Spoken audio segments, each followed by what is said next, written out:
Queridos irmãos e irmãs, hoje celebramos o Domingo de Ramos e da Paixão do Senhor. Que aprendamos os ensinamentos da Paixão de Cristo para assim participarmos da sua ressurreição. No Evangelho deste domingo, acompanhamos Jesus chegando em Jerusalém.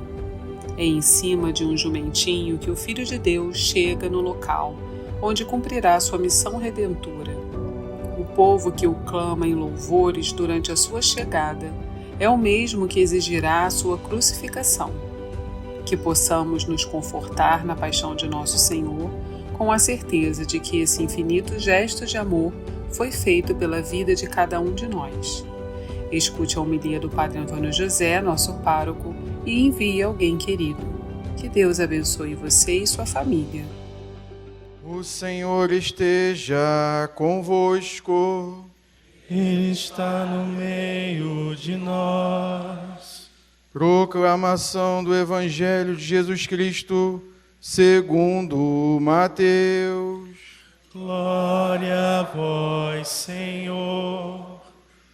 Naquele tempo, Jesus e seus discípulos aproximaram-se de Jerusalém e chegaram a Betfagé, no Monte das Oliveiras. Então Jesus enviou 2 discípulos, dizendo-lhes: Ide até o povoado que está ali na frente, e logo encontrareis uma jumenta amarrada, e com ela um jumentinho. Desamarrai-a e trazei-os a mim. Se alguém vos disser alguma coisa, direis: O Senhor precisa deles, mas logo os devolverá.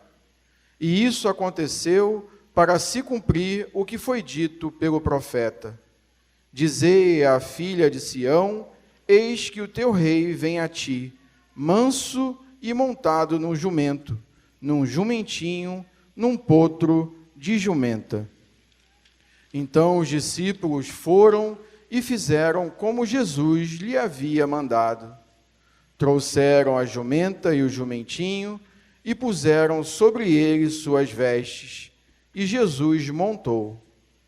A numerosa multidão estendeu suas vestes pelo caminho, enquanto outros cortavam ramos das árvores e os espalhavam pelo caminho. As multidões que iam na frente de Jesus e os que seguiam gritavam: Hosana ao Filho de Davi! Bendito o que vem em nome do Senhor, hosana no mais alto dos céus.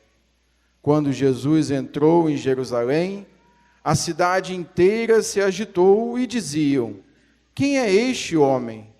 E as multidões respondiam: Este é o profeta Jesus de Nazaré da Galileia. Palavra da salvação. Glória a vós, Senhor. Irmãos, a Semana Santa inicia com um momento de alegria pela vinda de Jesus a Jerusalém. As pessoas que o receberam na cidade cantavam hosanas, acolheram Jesus com expectativa, mas eles sequer imaginavam como Jesus iria salvar aquela cidade, iria salvar as suas almas, o mundo inteiro, derramando o seu sangue. Jesus sabia. E Jesus entra em Jerusalém e acolhe a alegria daquele povo e acolhe aquela celebração, mesmo sabendo o preço que ele estava prestes a pagar.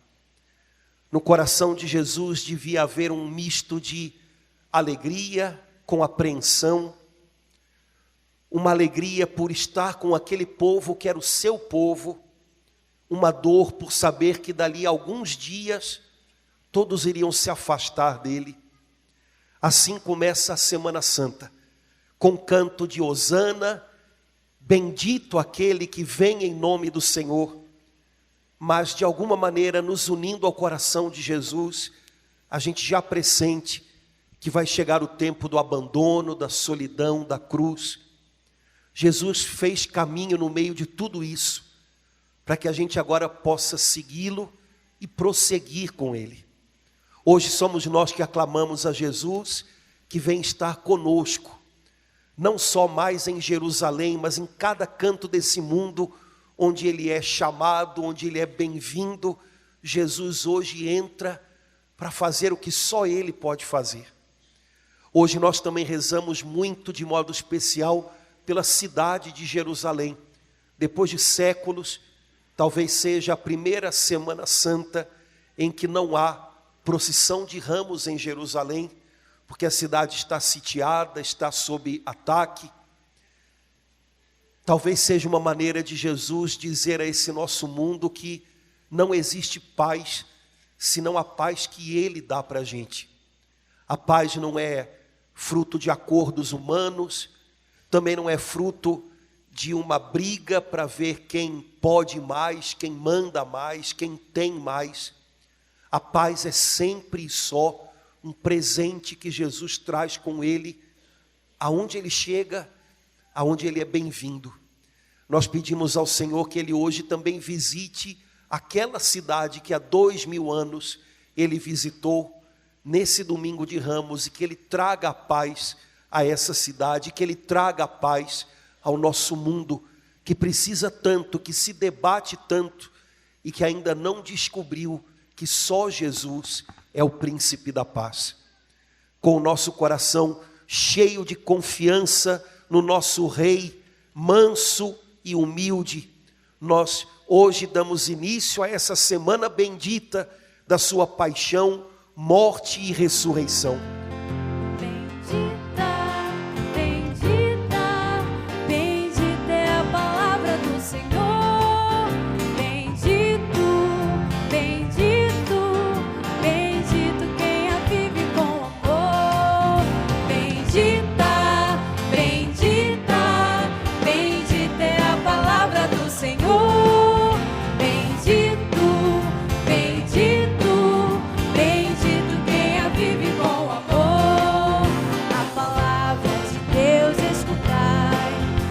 Evangelho Jesus vai falar a justiça do reino do Pai, procurar em primeiro lugar. Bendita, bendita, bendita é a palavra do Senhor. Bendito, bendito, bendito quem a vive com amor. Paixão de nosso Senhor Jesus Cristo, segundo Mateus. Naquele tempo, um dos 12 discípulos, chamado Judas Iscariotes, foi ter com os sumos sacerdotes e disse: O que me dareis se vos entregar Jesus? Combinaram então 30 moedas de prata. E daí em diante, Judas procurava uma oportunidade para entregar Jesus. No primeiro dia da festa dos ázimos, os discípulos aproximaram-se de Jesus e perguntaram: Onde queres que façamos os preparativos para comer a Páscoa? Jesus respondeu: Ide à cidade, procurai certo homem e dizei-lhe: o mestre manda dizer, o meu tempo está próximo, vou celebrar a Páscoa em tua casa, junto com meus discípulos. Os discípulos fizeram como Jesus mandou e prepararam a Páscoa.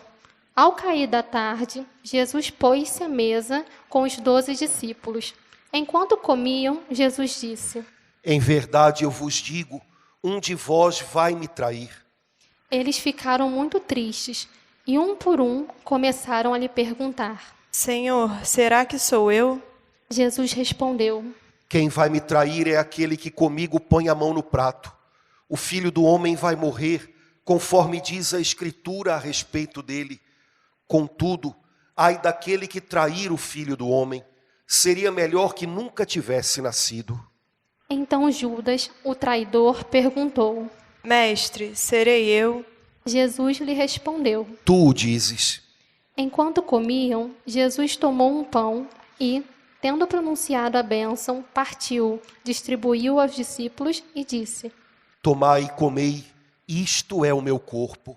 Em seguida, tomou um cálice, deu graças e entregou-lhes, dizendo: Bebei dele todos, pois isto é o meu sangue, o sangue da aliança, que é derramado em favor de muitos para a remissão dos pecados. Eu vos digo, De hoje em diante não beberei deste fruto da videira, até o dia em que convosco beberei o vinho novo no reino do meu Pai. Depois de terem cantado salmos, foram para o Monte das Oliveiras. Então Jesus disse aos discípulos: Esta noite vós ficareis decepcionados por minha causa, pois assim diz a Escritura: ferirei o pastor e as ovelhas do rebanho se dispersarão. Mas depois de ressuscitar, eu irei à vossa frente para a Galileia. Disse Pedro a Jesus: Ainda que todos fiquem decepcionados por tua causa, eu jamais ficarei.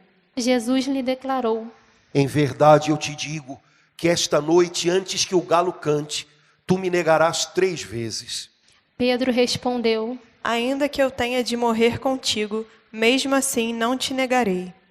E todos os discípulos disseram a mesma coisa. Então Jesus foi com eles a um lugar chamado Getsêmani e disse: Sentai-vos aqui, enquanto eu vou até ali para rezar. Jesus levou consigo Pedro e os 2 filhos de Zebedeu e começou a ficar triste e angustiado. Então Jesus lhes disse: Minha alma está triste até a morte. Ficai aqui e vigiai comigo. Jesus foi um pouco mais adiante, prostou-se com o rosto por terra e rezou: Meu Pai, se é possível, afaste-se de mim este cálice. Contudo, não seja feito como eu quero, mas sim como tu queres. Voltando para junto dos discípulos, Jesus encontrou-os dormindo e disse a Pedro: Vós não fostes capazes de fazer 1 hora de vigília comigo? Vigiai e rezai, para não cairdes em tentação, pois o espírito está pronto, mas a carne é fraca. Jesus se afastou pela 2ª vez e rezou: Meu Pai, se este cálice não pode passar sem que eu o beba, seja feita a tua vontade. Ele voltou de novo e encontrou os discípulos dormindo, porque os seus olhos estavam pesados de sono. Deixando-os, Jesus afastou-se e rezou pela 3ª vez, repetindo as mesmas palavras. Então voltou para junto dos discípulos e disse: Agora podeis dormir e descansar. Eis que chegou a hora, e o Filho do Homem é entregue nas mãos dos pecadores. Levantai-vos, vamos, aquele que me vai trair já está chegando. Jesus ainda falava, quando veio Judas, um dos 12, com uma grande multidão armada de espadas e paus. Vinham a mandado dos sumos sacerdotes e dos anciãos do povo. O traidor tinha combinado com eles um sinal, dizendo: Jesus é aquele que eu beijar, prendei-o. Judas logo se aproximou de Jesus, dizendo: Salve, mestre. E beijou-o. Jesus lhe disse: Amigo, aqui vieste. Então os outros avançaram, lançaram as mãos sobre Jesus e o prenderam. Nesse momento, um dos que estavam com Jesus estendeu a mão, puxou a espada e feriu o sumo sacerdote, cortando-lhe a orelha. Jesus, porém, lhe disse: Guarda a espada na bainha, pois todos os que usam a espada pela espada morrerão. Ou pensas que eu não poderia recorrer ao meu Pai, e ele me mandaria logo mais de 12 legiões de anjos? Então, como se cumpririam as Escrituras que dizem que isso deve acontecer? E naquela hora, Jesus disse à multidão: Vós viestes com espadas e paus para me prender, como se eu fosse um assaltante. Todos os dias no templo eu me sentava para ensinar, e vós não me prendestes. Porém, tudo isso aconteceu para se cumprir o que os profetas escreveram. Então, todos os discípulos, abandonando Jesus, fugiram. Aqueles que prenderam Jesus levaram-no à casa do sumo sacerdote Caifás, onde estavam reunidos os mestres da lei e os anciãos. Pedro seguiu Jesus de longe até o pátio interno da casa do sumo sacerdote. Entrou e sentou-se com os guardas para ver como terminaria tudo aquilo. Ora, os sumos sacerdotes e todo o sinédrio procuravam um falso testemunho contra Jesus, a fim de condená-lo à morte. E nada encontraram, embora se apresentassem muitas falsas testemunhas. Por fim, vieram 2 testemunhas que afirmaram: Este homem declarou: Posso destruir o templo de Deus e reconstruí-lo de novo em 3 dias. Então o sumo sacerdote levantou-se e perguntou a Jesus. Nada tens a responder ao que estes testemunham contra ti? Jesus, porém, continuava calado. E o sumo sacerdote lhe disse: Eu te conjuro pelo Deus vivo que nos digas se tu és o Messias, o Filho de Deus. Jesus respondeu: Tu o dizes. Além disso, eu vos digo que de agora em diante vereis o Filho do Homem sentado à direita do Todo-Poderoso, vindo sobre as nuvens do céu. Então o sumo sacerdote rasgou suas vestes e disse: Blasfemou. Que necessidade temos ainda de testemunhas? Pois agora mesmo vós ouvistes a blasfêmia. Que vos parece? Responderam: É réu de morte. Então cuspiram no rosto de Jesus e esbofetearam. Outros lhe deram bordoadas, dizendo: Faze-nos uma profecia, Cristo. Quem foi que te bateu? Pedro estava sentado fora, no pátio. Uma criada chegou perto dele e disse: Tu também estavas com Jesus, o Galileu. Mas ele negou diante de todos. Não sei o que estás dizendo. E saiu para a entrada do pátio. Então uma outra criada viu Pedro e disse aos que estavam ali: Este também estava com Jesus, o Nazareno. Pedro negou outra vez, jurando: Nem conheço esse homem. Pouco depois, os que estavam ali aproximaram-se de Pedro e disseram: É claro que tu também és um deles, pois o teu modo de falar te denuncia. Pedro começou a maldizer e a jurar, dizendo que não conhecia esse homem. E nesse instante o galo cantou. Pedro se lembrou do que Jesus tinha dito. Antes que o galo cante, tu me negarás 3 vezes. E saindo dali, chorou amargamente. De manhã cedo, todos os sumos sacerdotes e os anciãos do povo convocaram um conselho contra Jesus, para condená-lo à morte. Eles o amarraram, levaram-no e entregaram a Pilatos, o governador. Então Judas, o traidor, ao ver que Jesus fora condenado, ficou arrependido e foi devolver as 30 moedas de prata aos sumos sacerdotes e aos anciãos, dizendo: Pequei entregando à morte um homem inocente. Eles responderam: O que temos nós com isso? O problema é teu. Judas jogou as moedas no santuário, saiu e foi se enforcar. Recolhendo as moedas, os sumos sacerdotes disseram: É contra a lei colocá-las no tesouro do templo, porque é preço de sangue. Então discutiram em conselho e compraram com elas o campo do oleiro, para ir fazer o cemitério dos estrangeiros. É por isso que aquele campo até hoje é chamado de campo de sangue. Assim se cumpriu o que tinha dito o profeta Jeremias. Eles pegaram as 30 moedas de prata, preço do precioso, preço com que os filhos de Israel o avaliaram, e as deram em troca do campo do oleiro, conforme o Senhor me ordenou. Jesus foi posto diante do governador, e este o interrogou. Tu és o rei dos judeus?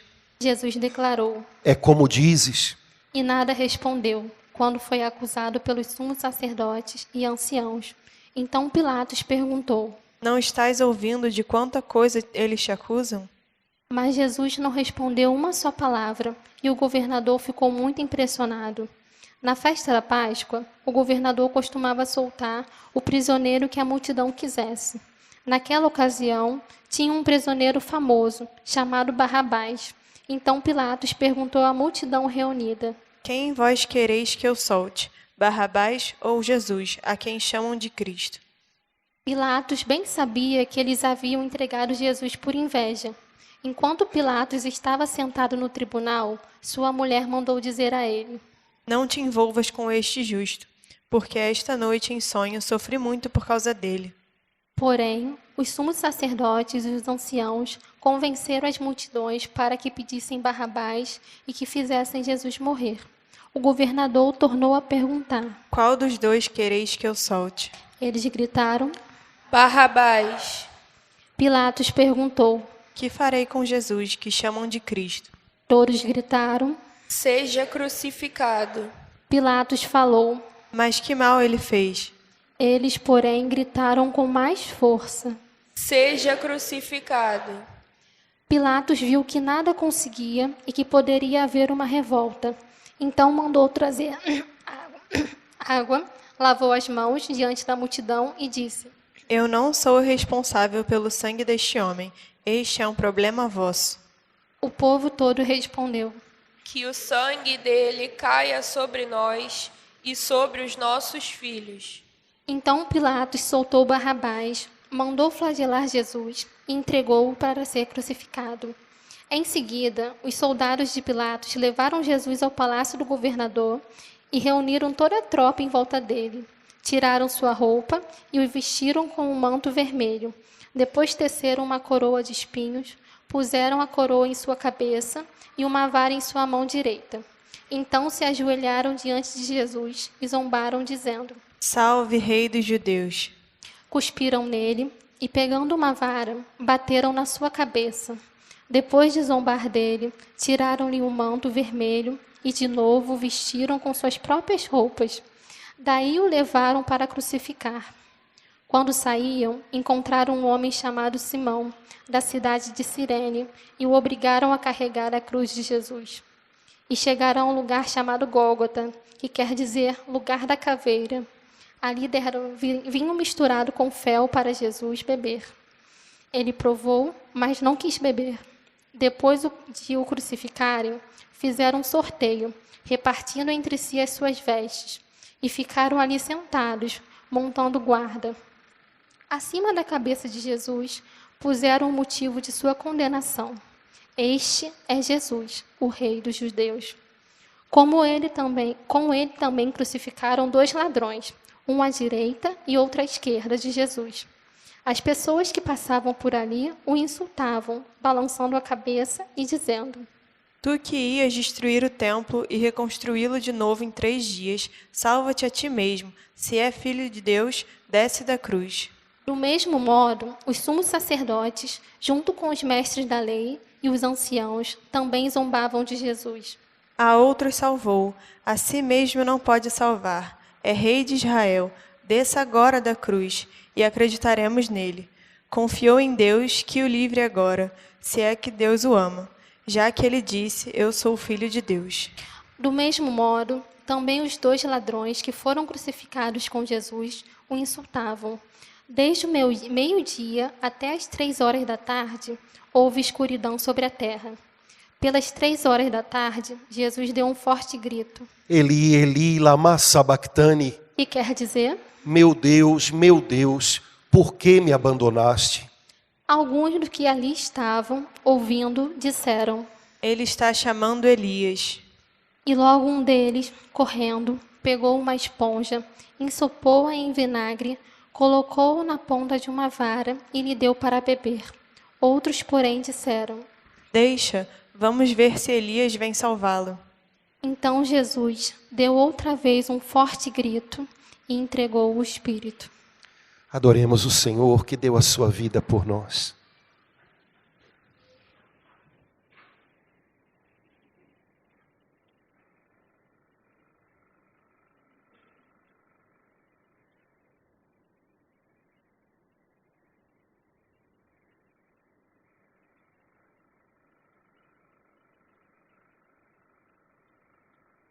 E eis que a cortina do santuário rasgou-se de alto a baixo em 2 partes. A terra tremeu e as pedras se partiram. Os túmulos se abriram e muitos corpos dos santos falecidos ressuscitaram.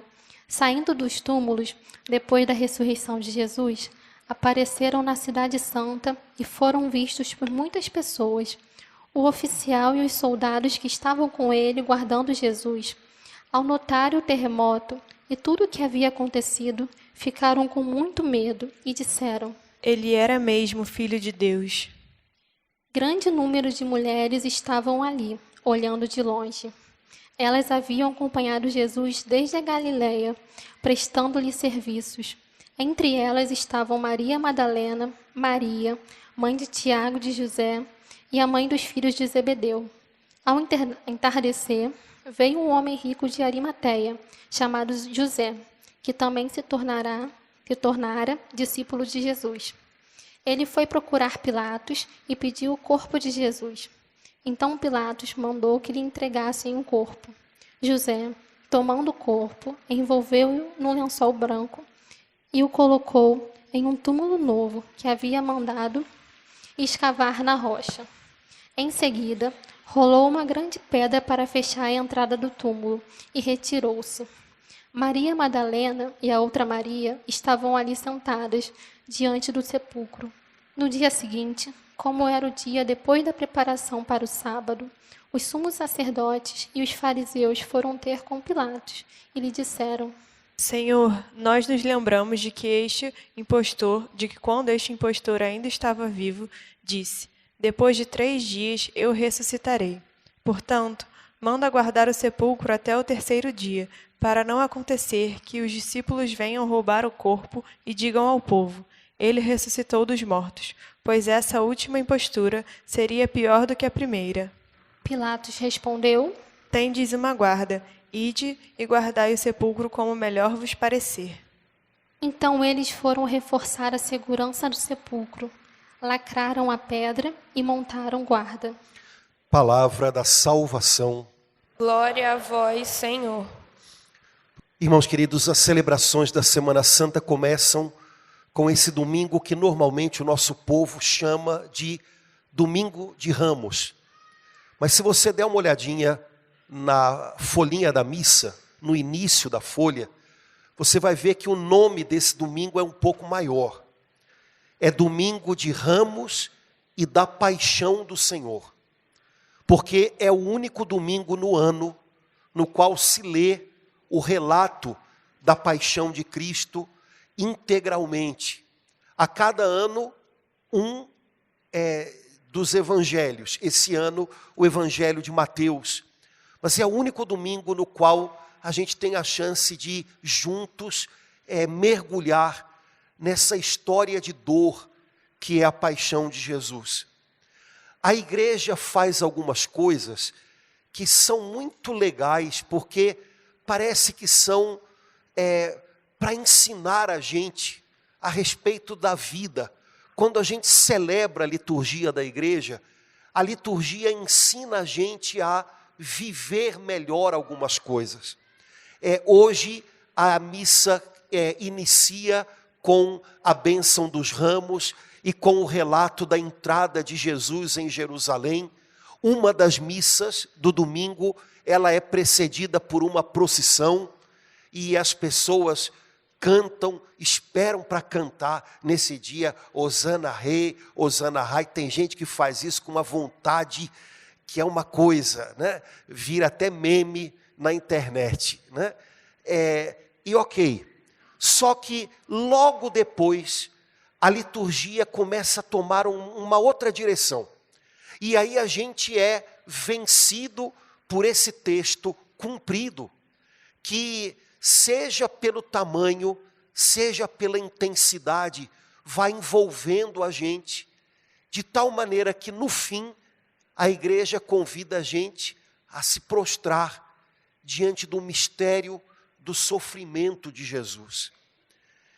Numa mesma missa, numa mesma celebração, a gente começa cantando Hosana Rei, e daqui a pouco a gente está ajoelhado em silêncio, contemplando na alma da gente Jesus pendurado numa cruz no Calvário.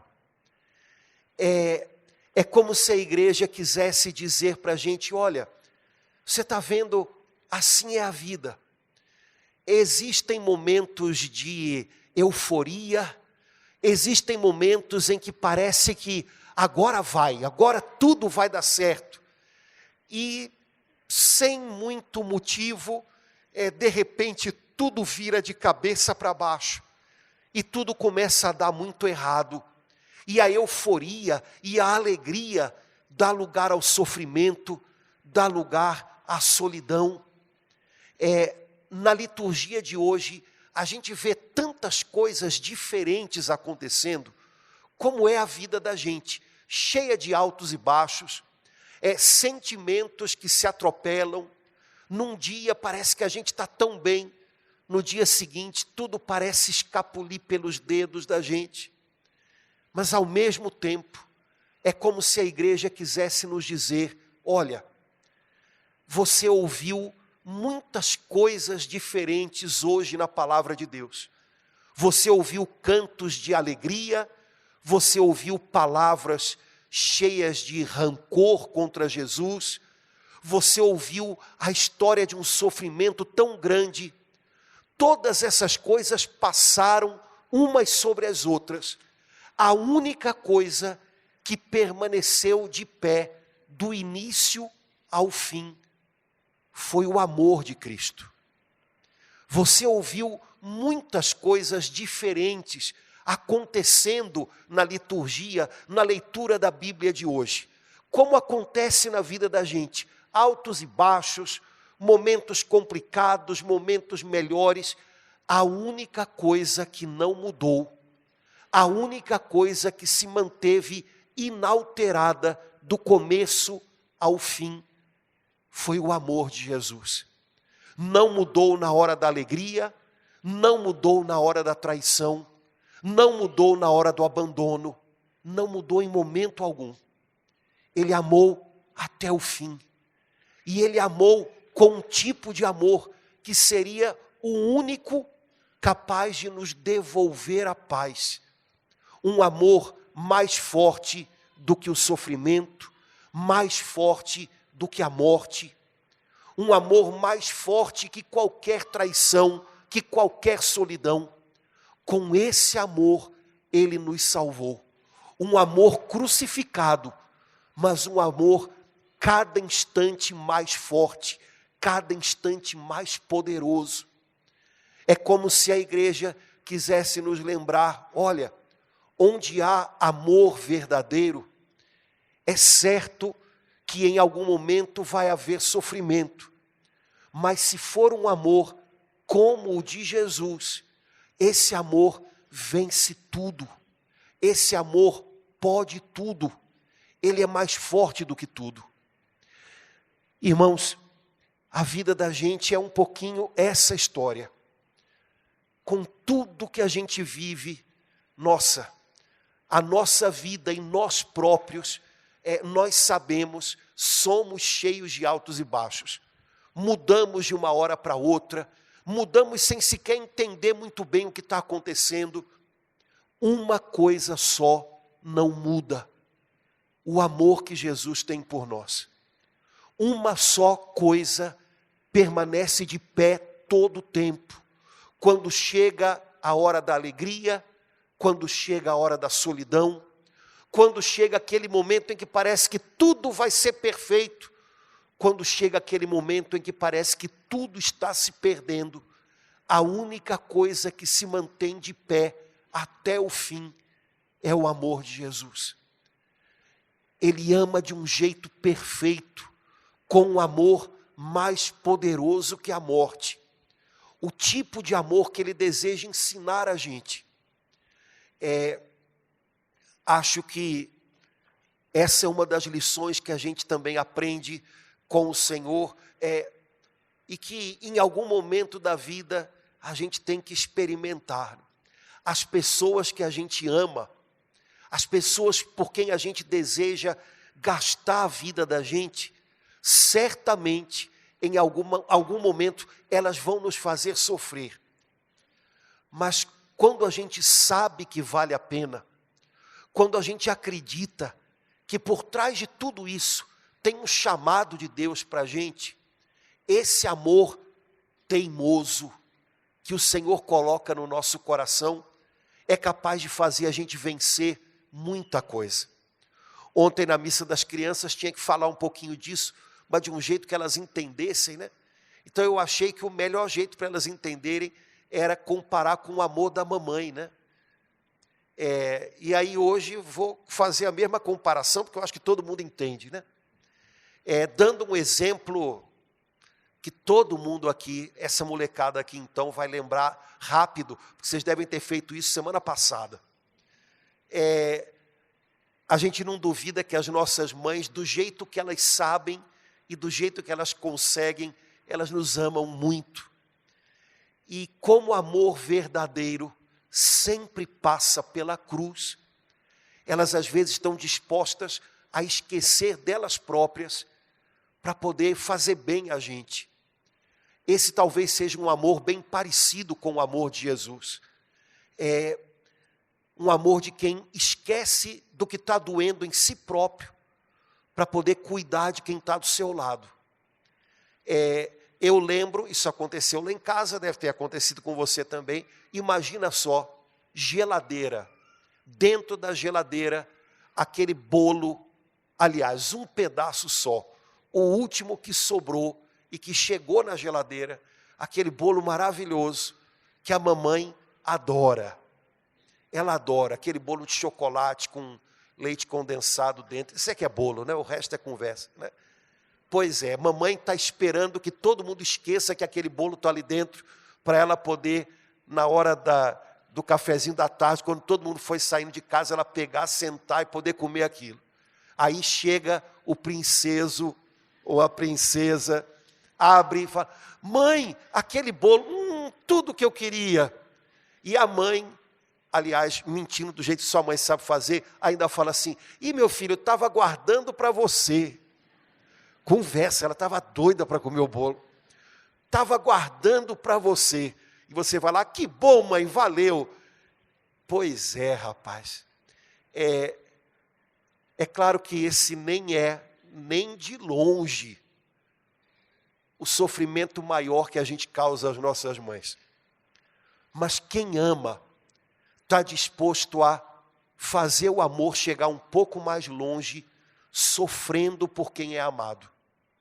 Irmãos, esse foi o amor de Jesus por nós. Esse é o amor de Jesus por nós. Um amor crucificado, mas que vence. Porque no fim, vence quem ama mais. Jesus nos salvou desse jeito. Não sei se você conseguiu perceber na leitura, mas no Evangelho da Paixão de Jesus de hoje, uma coisa me chamou a atenção, porque eu achei que dava para ver até pela maneira como foi colocado no papel. Se você prestou atenção na leitura, você viu que quando começou o relato da paixão, tem muito mais falas de Jesus. Mas chega um determinado momento, quando Jesus é levado para ser julgado pelos sacerdotes, em que Jesus para de falar. E ele prossegue assim até o fim. Jesus fala enquanto está no cenáculo, na última ceia com os apóstolos. Jesus fala enquanto está com os apóstolos no Getsêmani, no Monte das Oliveiras. Mas aos pouquinhos, Jesus vai se calando, quando ele está diante daqueles que o acusam, diante daqueles que mentem sobre ele, diante daqueles que têm inveja dele. Jesus se cala.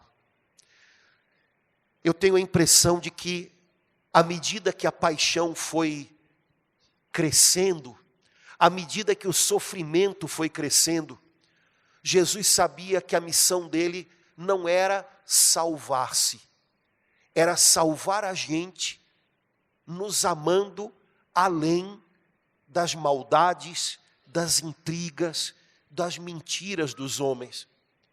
Por isso Jesus não reage, Jesus não tenta se explicar, Jesus não acusa aqueles que o estavam acusando. Jesus se cala, porque ele sabe que o grande desafio para ele agora era ser fiel até o fim. E ele não teria forças para ser fiel até o fim se ele começasse a altercar com os outros, se ele começasse a brigar com as pessoas, tentando mostrar que o que elas diziam estava errado. Jesus sabia que ele só teria forças se ele falasse com o seu Pai. Jesus então para de falar com os homens, porque ele está falando com Deus. Aos homens, Jesus vai falar a partir daquele momento com as suas ações. Mas a Deus ele fala na alma todo o tempo, pedindo ao Pai: Pai, se não for possível que esse cálice passe sem que eu beba, seja feita a tua vontade. Não seja do meu jeito, seja do teu jeito. Eu estou aqui para ir até o fim. Eu não vou desistir deles. Eu não vou desistir. Eu não vou deixar que esse amor que eu carrego dentro de mim seja arrancado. Eu vou levá-lo comigo até o fim. Jesus cala, porque ele sabe que ninguém, ao redor quer as suas explicações. As pessoas querem que ele seja vencido e comece a pagar o mal com o mal.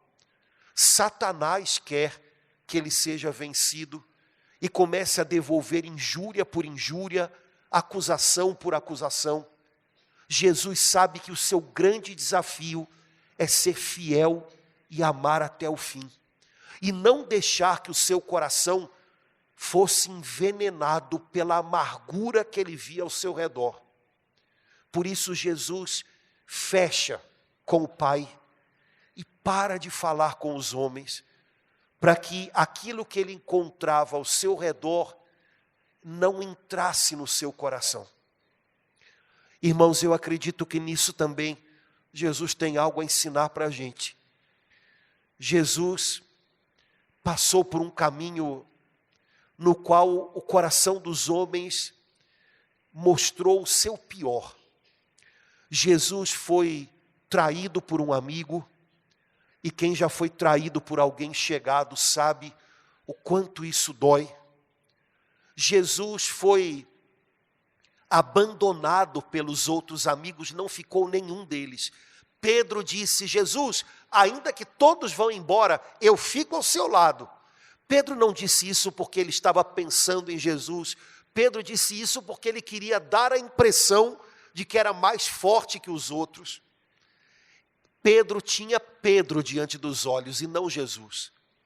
E Jesus então disse a ele: Pedro, essa noite 3 vezes você vai negar que me conhece. E assim aconteceu. Diante das domésticas da casa do sumo sacerdote, Pedro diz: sei quem é esse Jesus. Não, nunca vi. Nunca vi. Jesus é deixado sozinho. Jesus ouve mentiras a respeito dele. No fim das contas, São Mateus mata a charada e diz que Pilatos percebeu que Jesus tinha sido entregue a ele por inveja. Toda aquela aparência de preocupação pela lei de Deus, todo aquele julgamento armado à noite, não era pela glória de Deus, era por inveja. E é como se nesse momento o Evangelho batesse a mais perfeita fotografia do coração do homem. Muita coisa que a gente vê fora, na TV, na internet, parecendo indignação diante do que é injusto, parecendo a exaltação dos direitos, no fundo, é só um jogo de invejas. Mas o que a gente vê lá não é diferente do que a gente tem aqui. E muito do que às vezes a gente diz, se indignando com essa ou aquela pessoa, acusando os erros dessa ou daquela pessoa, também não passa muito de inveja.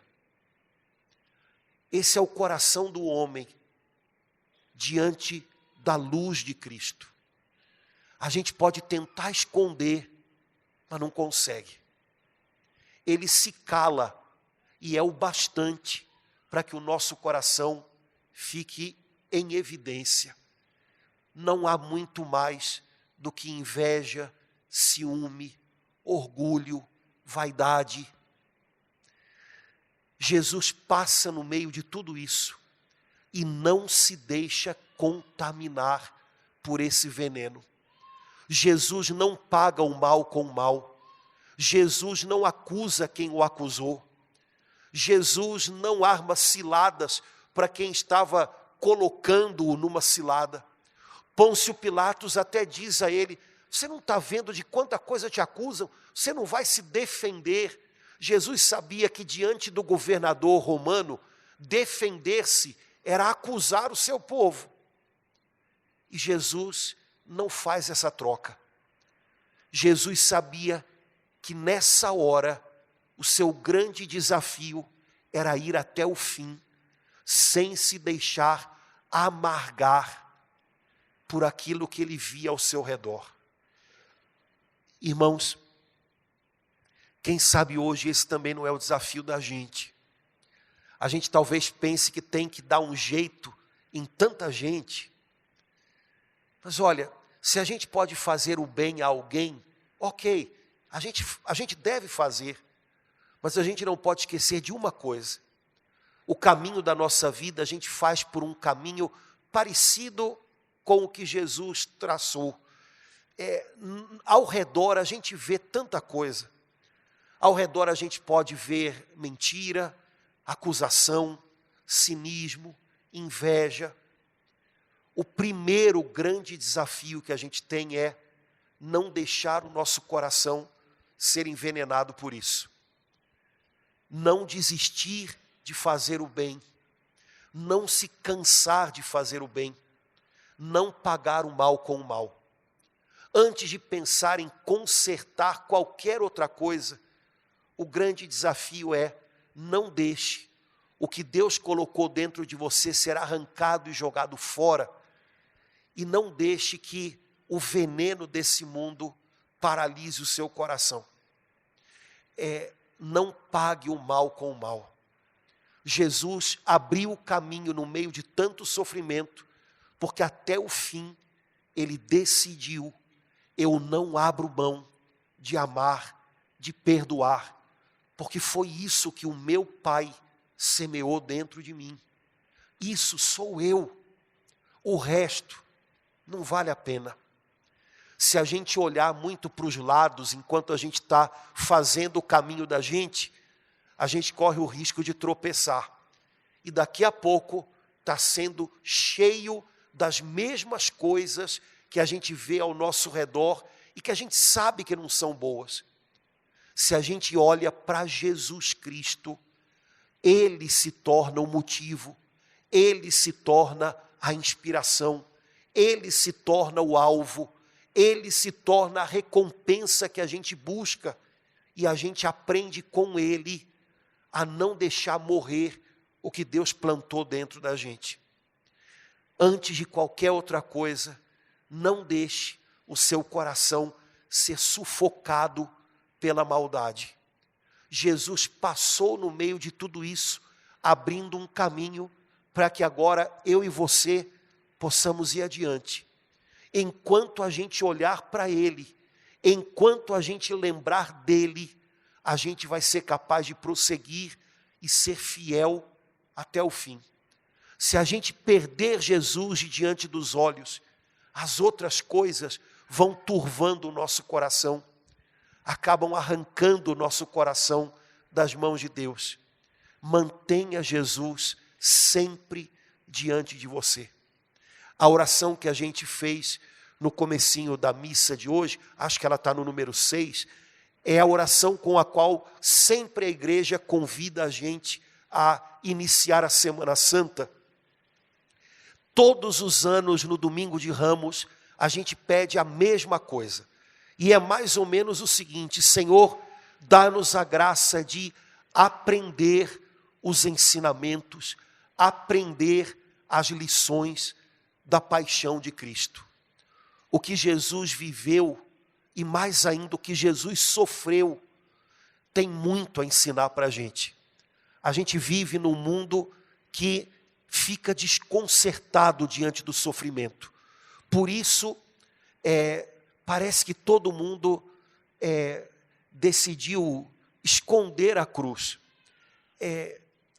Em todos os lugares parece que tiram a cruz da vista da gente, porque desconcerta a gente.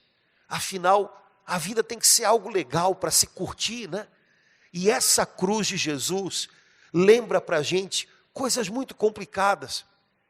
Pois é, mas por mais que a gente queira tirar a cruz diante dos olhos, não dá para tirar a cruz do nosso caminho.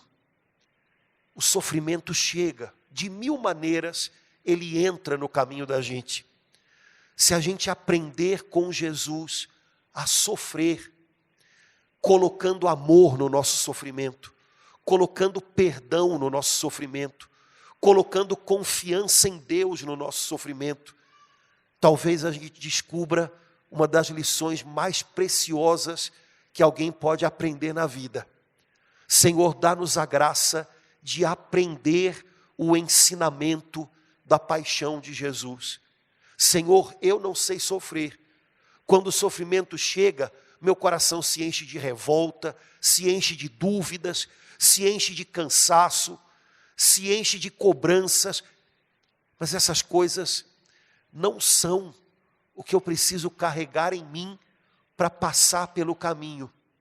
Eu preciso aprender com o teu filho Jesus a colocar amor na minha cruz, a colocar perdão na minha cruz, a entender que às vezes amor, e certamente esse amor que é poderoso para salvar, para transformar as coisas, eu preciso aprender que ele só mostra o seu rosto quando está passando pela cruz.